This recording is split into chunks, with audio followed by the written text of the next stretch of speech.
जय हिंद दोस्तों, आप सबका आपके अपने YouTube चैनल टारगेट सीखो के इस नए वीडियो में एक बार फिर से स्वागत है।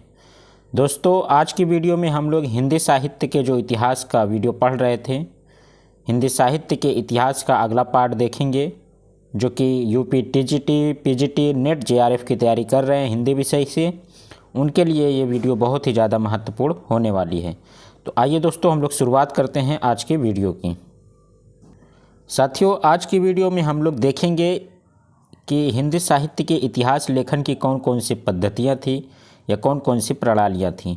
इसके पहले वीडियो में हम लोगों ने हिंदी साहित्य के इतिहास की परिभाषाओं को देख लिया था, कुछ पाश्चात्य इतिहासकारों के द्वारा और कुछ भारतीय इतिहासकारों के द्वारा हिंदी साहित्य के इतिहास की क्या परिभाषा दी गई थी, उसकी 2 वीडियो आपको हमने प्रोवाइड करा दी हैं।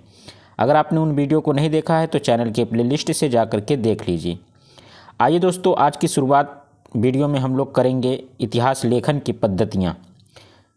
तो हिंदी साहित्य के इतिहास को लिखने के लिए कई पद्धतियाँ यूज की गई हैं, जिसमें 5 प्रमुख हैं। पहला है वर्णानुक्रम पद्धति, दूसरा है कालानुक्रम पद्धति और तीसरा है वैज्ञानिक पद्धति, चौथा है समाज शास्त्रीय पद्धति और 5वीं है विधेयवादी पद्धति। इन 5 पद्धतियों के माध्यम से हिंदी साहित्य का इतिहास लिखा गया है। दोस्तों, हम लोग देखेंगे एक एक करके इन 5 पद्धतियों को कि ये क्या हैं, कैसे बनी है, इनकी विशेषता क्या है, उन सब के बारे में हम लोग देखते हैं। और कौन से हिंदी के साहित्यकार के इतिहासकार ने किस पद्धति का प्रयोग किया है, उन सब को हम लोग देखेंगे।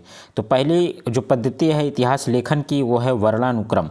वर्णानुक्रम बना कैसे है? वर्ण प्लस अनुक्रम। आप जैसा कि जानते हैं, वर्ण मतलब अक्षर और अनुक्रम का मतलब होता है एक सीरियल से। तो यह पद्धति जिसमें रचनाकारों का परिचय वर्णमाला के वर्णों के अनुसार अनुक्रम में से दिया जाता है, उसे वर्णानुक्रम पद्धति कहते हैं। यानी कि इसमें जितने भी हिंदी के इतिहासकार हैं, उनका परिचय हिंदी के वर्णमाला के अनुसार दिया गया है। इनकी विशेषता क्या है? यह एक अमनोवैज्ञानिक पद्धति है, यानी बहुत अच्छी पद्धति नहीं थी। यह अवैज्ञानिक पद्धति है, यह शब्दकोशीय पद्धति है, वही वर्णमाला के अनुसार शब्दकोशीय पद्धति है। यह इतिहास लेखन की सबसे पुरानी और सबसे प्राचीन पद्धति कही जाती है। तो अगर आपसे सवाल पूछता है कि हिंदी साहित्य के इतिहास लेखन की सबसे पुरानी पद्धति कौन सी है, तो आप बताएंगे वर्णानुक्रम पद्धति। ठीक है साथियों, कुछ पॉइंट इसमें देख लेते हैं जो कि इम्पॉर्टेंट है। हिंदी साहित्य के इतिहास लेखन में गारसा दत्तासी तथा शिव सिंह सेंगर ने इतिहास ग्रंथों में इसी पद्धति का प्रयोग किया है। तो किस पद्धति का प्रयोग शिव सिंह सेंगर और गारसा दत्तासी ने किया है अपने इतिहास लेखन में? तो आप बताएंगे वर्णानुक्रम पद्धति, वर्णानुक्रम पद्धति। दूसरी पद्धति है कालानुक्रम। तो आइए देखते हैं कालानुक्रम पद्धति क्या होती है। काल प्लस अनुक्रम से बना है वह पद्धति जिसमें रचनाकारों एवं उनकी रचनाओं का परिचय काल के अनुक्रम से दिया जाता है, उसे कालानुक्रम पद्धति कहते हैं। इसका दूसरा नाम भी है दोस्तों, जो कि इम्पॉर्टेंट है, इसे परंपरागत पद्धति के नाम से भी जाना जाता है। तो आप इसे ज़रूर याद रखिएगा। वर्णानुक्रम के बाद कालानुक्रम पद्धति आती है, जिसे परंपरागत पद्धति के नाम से जाना जाता है। आइए देखते हैं कि इसमें कौन से इतिहासकार ने लिखा है। साथियों, हिंदी साहित्य के इतिहास लेखन में कालानुक्रम पद्धति का प्रयोग सबसे पहले जॉर्ज अब्राहम ग्रियर्सन ने किया है। मोस्ट इम्पॉर्टेंट है, याद रखिएगा, क्योंकि कालानुक्रम पद्धति बहुत ही इम्पॉर्टेंट पद्धति है। आइए इसकी विशेषता देखते हैं। इसकी विशेषता यह है कि यह भी एक अमनोवैज्ञानिक पद्धति है, एक अवैज्ञानिक पद्धति है, लेकिन यह पद्धति इतिहास लेखन की सबसे लोकप्रिय पद्धति रही है।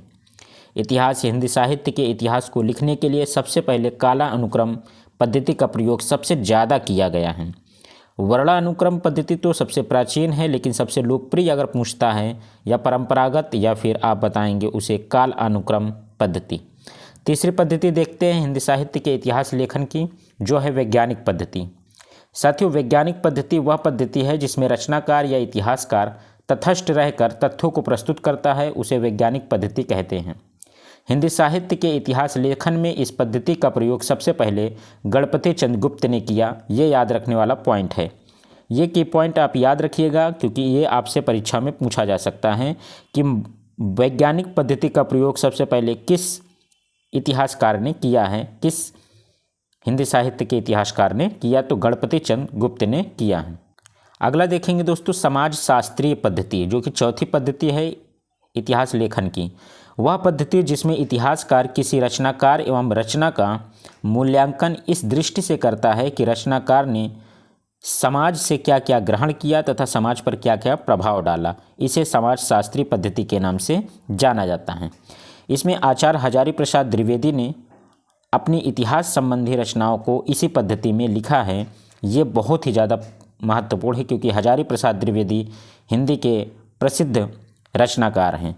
तो हिंदी के प्रसिद्ध रचनाकार आचार्य हजारी प्रसाद द्विवेदी जी ने किस लेखन पद्धति का प्रयोग किया है? तो आप बताएंगे समाज शास्त्रीय लेखन पद्धति का प्रयोग किया है। इसके बाद आखिरी हम लोग देखते हैं विधेयवादी पद्धति, जो कि इम्पॉर्टेंट है, बहुत ही ज़्यादा इम्पॉर्टेंट है। विधेयवादी पद्धति वह पद्धति जिसमें जाति, वातावरण, क्षण को ध्यान में रखकर रचनाकार एवं रचनाओं का मूल्यांकन किया जाता है, उसे विधेयवादी पद्धति कहते हैं। इस पद्धति के जनक तेन हैं। हमने आपको तेन की परिभाषा भी बताई थी कि तेन ने इतिहास के बारे में क्या परिभाषा दी थी। अगर आपने उस वीडियो को नहीं देखा है तो चैनल के प्लेलिस्ट में आपको वीडियो मिल जाएगी, जा करके वहाँ से आप देख सकते हैं। तो विधेयवादी पद्धति का प्रयोग करने वाले कौन जनक थे? तो आप बताएंगे तेन। हिंदी साहित्य के इतिहास लेखन में इस पद्धति का सबसे पहले प्रयोग आचार्य रामचंद्र शुक्ल ने किया है। इस वजह से ये विधेयवादी पद्धति बहुत ही इम्पॉर्टेंट हो जाती है क्योंकि आचार्य रामचंद्र शुक्ल विधेयवादी पद्धति का प्रयोग सबसे पहले किए थे हिंदी साहित्य का इतिहास लिखने में। इसकी कुछ विशेषता है साथियों, आइए उसे देख लेते हैं। विधेयवादी पद्धति की विशेषता है कि यह इतिहास लेखन की सर्वश्रेष्ठ एवं नवीनतम पद्धति है। यहाँ पे आपके पास दो सवाल आते हैं। पहला है ये कि हिंदी साहित्य या हिंदी इतिहास लेखन की सर्वश्रेष्ठ और नवीनतम पद्धति कौन सी है? तो आप बताएंगे कि विधेयवादी पद्धति। लेकिन अगर आपसे यहीं पे पूछ लिया जाए कि सबसे प्राचीन पद्धति कौन सी है, तो आप बताएंगे उसे कौन सी पद्धति जो हमने सबसे पहले पढ़ा था, वो है वर्णानुक्रम पद्धति। इसमें रचनाकार एवं रचनाओं की प्रवृत्तियों का गहन विश्लेषण किया जाता है। इस पद्धति में रचनाकार की प्रतिभा एवं उसके युग को भी महत्व दिया जाता है कि किस युग के रचनाकार ने कौन सी रचना की है। दोहरा नामकरण इस पद्धति की विशेषता है साथियों, इसको आप याद रख सकते हैं। जैसे काल विभाजन करते समय युग एवं प्रवृत्तियों दोनों का महत्व देते हुए दोहरा नामकरण हुआ है। तो दोहरा नामकरण विधेयवादी पद्धति की मुख्य विशेषता है। एक पद्धति और है दोस्तों, जो है आलोचनात्मक पद्धति। वह पद्धति जिसमें किसी रचना एवं रचनाकार का परिचय देते हुए उसका हिंदी साहित्य शास्त्र व काव्य शास्त्र की मान्यताओं के आधार पर मूल्यांकन किया जाता है। इसमें कौन थे? इसमें डॉक्टर राम कुमार वर्मा ने इस पद्धति का प्रयोग सबसे पहले किया है। तो आलोचनात्मक पद्धति का प्रयोग राम कुमार वर्मा ने किया है। विधेयवादी पद्धति का प्रयोग आचार्य रामचंद्र शुक्ल जी ने किया है। साथियों, ये जितनी पद्धतियाँ हैं बहुत ही इम्पॉर्टेंट हैं। अगर आप UP TGT, PGT, net JRF या किसी भी राज्य की टीजीटी, पीजीटी असिस्टेंट प्रोफेसर की तैयारी कर रहे हैं तो आपको यहाँ से सवाल देखने को मिल सकता है। कंटेंट बहुत ही लाजवाब है। आप वीडियो को पूरा देखिए, अपने दोस्तों तक शेयर कीजिए। चैनल पे नए हैं तो सब्सक्राइब जरूर करें। साथियों, अगला पॉइंट है हमारा कि हिंदी साहित्य के इतिहास के स्रोत कौन कौन से हैं। तो हिंदी साहित्य के इतिहास के स्रोत से तात्पर्य है कि इतिहास लेखन से पूर्व की वे सभी रचनाएं जिसमें कवियों, लेखकों एवं उनकी रचनाओं के बारे में जानकारी प्राप्त होती है, उसे हिंदी साहित्य के इतिहास का स्रोत कहते हैं। जिसमें पहला है वार्ता ग्रंथ। वार्ता ग्रंथ के रचनाकार कौन है? गोकुलनाथ हैं। रचना काल क्या है? विक्रमी संवत 1625 में। ये याद रखेंगे। तो वार्ता ग्रंथ में कौन कौन सी वार्ता है वो देख लेते हैं, बहुत ही इंपॉर्टेंट है। जैसा कि आप सभी जानते हैं कि 84 वैष्णव की यात्रा, वल्लभाचार्य के 84 शिष्यों का परिचय है। इसमें यह परिचय गद्य में दिया गया है, गद्य में है, पद्य में नहीं है। इसे याद रखेंगे। 84 वैष्णव की वार्ता गद्य में परिचय दिया गया है। अष्टछाप के कवियों के बारे में भी इसकी जानकारी मिलती है। भाषा ये कैसी है? 84 वैष्णव की यात्रा की वार्ता की, तो वो भाषा है ब्रज भाषा। दूसरा देखेंगे, वार्ता जो है 252 वैष्णव की वार्ता, विट्ठलनाथ के 252 शिष्यों का इसमें परिचय दिया गया है। तो ये रही दोस्तों वार्ता ग्रंथ। दोनों वार्ता ग्रंथ आप याद रखिएगा। पहला है 84 वैष्णव की वार्ता, दूसरा है 252 वैष्णव की वार्ता। अगली रचना है जिससे हिंदी साहित्य के इतिहास के स्रोत मिलते हैं, तो वो है भक्तमाल। रचनाकाल इसके कौन है? नाभादास जी हैं। इसका रचनाकाल आचार्य रामचंद्र शुक्ल ने विक्रमी संवत 1642 के बाद माना है और राम कुमार वर्मा ने विक्रमी संवत 1642 ही माना है। ये दोनों याद रख सकते हैं। आचार्य रामचंद्र शुक्ल जी ने 1642 के बाद माना है, लेकिन राम कुमार वर्मा ने 1642 विक्रमी संवत ही माना है। डॉक्टर नगेंद्र के अनुसार 1596 ईस्वी है और महावीर सिंह गहलोत के अनुसार 1658 ईस्वी है। तो ये भक्तमाल रचना है जो ये नाभादास जी की रचना है, इसे आप याद रखिएगा, आपसे ये परीक्षा में पूछा जा सकता है। साथियों, भक्तमाल रचना में 200 भक्त कवियों का परिचय है, जिसमें 316 छप्पय छंदों में दिया गया है। तो भक्तमाल रचना में कितने भक्त कवियों का परिचय, ये इंपॉर्टेंट है, 200 भक्त कवियों का। तुलसीदास का परिचय सबसे पहले भक्तमाल रचना से ही प्राप्त होता है कि तुलसीदास जी कौन हैं, इसकी जानकारी सबसे पहले भक्तमाल रचना में मिलता है।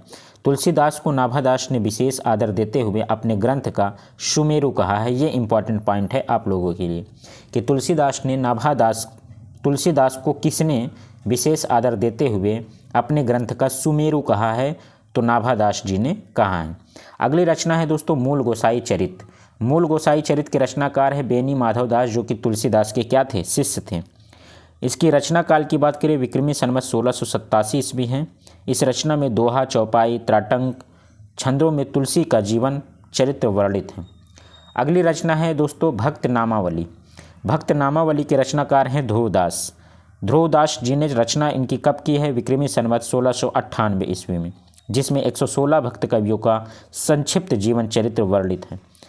ये कुछ रचनाएं हैं दोस्तों। इसके बाद हम लोग अगली रचना देखते हैं जिससे हिंदी साहित्य के इतिहास का पता चलता है। अगली रचना है कविमाला, जिसके रचनाकार हैं तुलसीदास नहीं बल्कि तुलसी नाम के एक कवि हैं जिन्होंने कविमाला की रचना की है। रचनाकार है विक्रमी संवत 1712 ईस्वी। इसमें 74 कवियों की कविताओं का संग्रह है। अगली रचना है कालिदास हजारा। इंपॉर्टेंट है, बहुत ज़्यादा इंपॉर्टेंट है कालिदास हजारा।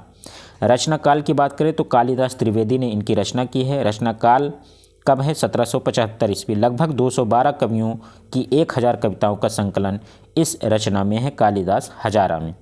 साथियों, कालिदास हजारा के आधार पर ही ठाकुर शिव सिंह सेंगर ने शिव सिंह सरोज की रचना की है।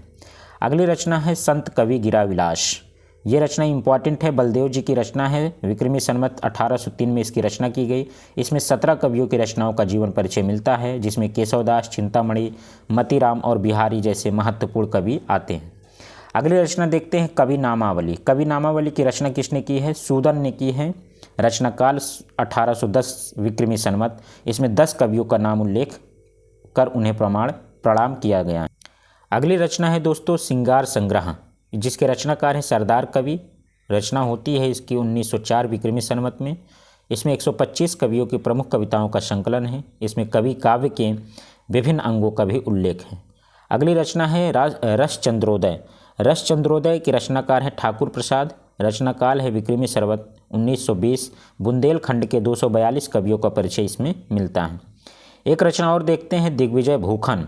दिग्विजय भूखन जो है, जिसके रचनाकाल हैं गोकुल प्रसाद। इनकी रचना हुई थी 1926 विक्रमी संवत में, जिसमें 192 कवियों की कविताओं का संकलन है। अगली रचना देखते हैं भाषा काव्य संग्रह। तो भाषा काव्य संग्रह की रचनाकार हैं महेश भट्ट। रचनाकाल विक्रमी संवत 1932। इसमें अनेक कवियों की कविताओं का संकलन है। साथियों, इस वीडियो में हम लोगों ने कुछ रचनाओं को देखा है जिससे हिंदी साहित्य के इतिहास का स्रोत, जिसे कहा जा सकता है कि यहाँ से हिंदी साहित्य के इतिहास का स्रोत मिलता है। अगले वीडियो में हम लोग कुछ और रचनाओं को देखेंगे जो कि इम्पॉर्टेंट होगा कि किन रचनाओं से हिंदी साहित्य के इतिहास का पता चलता है। तो आज की वीडियो हम लोग यहीं पे समाप्त करते हैं। अगले वीडियो में देखेंगे कि कौन कौन सी रचनाएं हैं जिससे हिंदी साहित्य के इतिहास का स्रोत कहा जाता है। साथियों, चैनल पे लगातार आपको UP TGT, PGT, net JRF के हिंदी सब्जेक्ट की बहुत ही शानदार कंटेंट के साथ वीडियो प्रोवाइड कराई जा रही है। अगर आप चैनल पे नए हैं तो चैनल को सब्सक्राइब कर लीजिए, वीडियो को लाइक कीजिए और अपने दोस्तों तक शेयर कीजिए। वीडियो को पूरा वॉच करिए क्योंकि ये आपके काम की वीडियो हो सकती हैं। पुरानी वीडियो आपने नहीं देखा है तो चैनल के प्लेलिस्ट में आपको वो मिल जाएंगी, ज़रूर जा कर के एक बार देख लीजिए और चैनल को सब्सक्राइब करना नहीं भूलेंगे। धन्यवाद।